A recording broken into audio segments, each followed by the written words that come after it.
నేను double stitch చేశాను. Okay, ఇప్పుడు మనం టోటల్గా మనకి బ్లౌజ్ అయిపోయానికి వచ్చేసింది. సో ఇక్కడ మన వేస్ట్ సైజ్ అనేది వేస్ట్ బై 4 ఎంత వచ్చింది మనకి 24/4 4 6 24 అంటే నాకు 6 రావాలి. సో ఇలా ఫోల్డింగ్లో ఒకసారి మెజర్మెంట్ చేసుకొని 6 వరకు వచ్చిందా లేదా ఒకసారి మెజర్ చేయండి. ఇక్కడ నుండి చూడండి, ఇక్కడ 6 వరకే వచ్చింది. సో ఇక్కడ ఒక మార్కింగ్ చేశాను. షేప్ బెల్ట్ దగ్గర కూడా ఇక్కడ నుండి ఇక్కడ వరకు 6 ఇంచెస్. హుక్స్ పట్టి సైడ్ ఓన్లీ ఫస్ట్ స్టిచ్ నుండి మాత్రమే, ఈ ఎక్స్ట్రా క్లాత్ని మనం మెజర్ చేయదు. సో ఇక్కడ మనం ఒక మార్కింగ్ చేసేయాలి.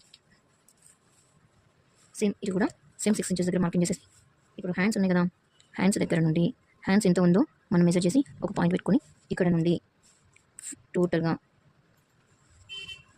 ఇక్కడ వరకు జాయిన్ చేసేయాలి. సో చూడండి, ఇక్కడ ఈ ప్లేస్లో మాత్రం మనం ఖచ్చితంగా చూసుకోవాలి. ఇక్కడ ప్లస్ సింబల్ అనేది ఏర్పడాలి.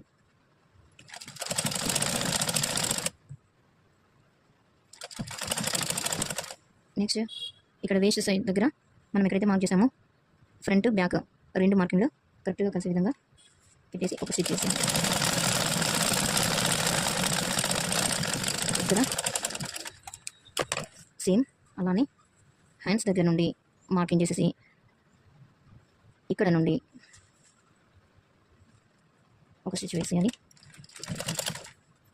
నెక్స్ట్ ఇక్కడ ఈ చంక రౌండ్ దగ్గర ఆమ్ రౌండ్ దగ్గర కరెక్ట్ పెట్టేసుకోవాలి.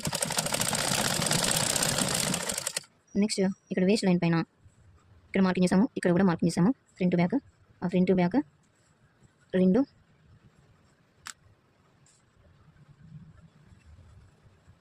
ఓకే.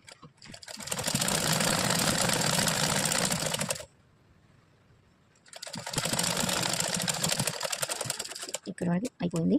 ఎక్స్ట్రా క్లాత్ ఏమైనా ఉంటే నీట్గా కట్ చేసుకోండి. ఇంకా 2 స్టిచెస్ ఎక్స్ట్రా 2 స్టిచెస్ వేసేయండి, సరిపోతుంది. సో మనకి బ్లౌజ్ రెడీ అయిపోయింది. సో చూపిస్తాను చూడండి.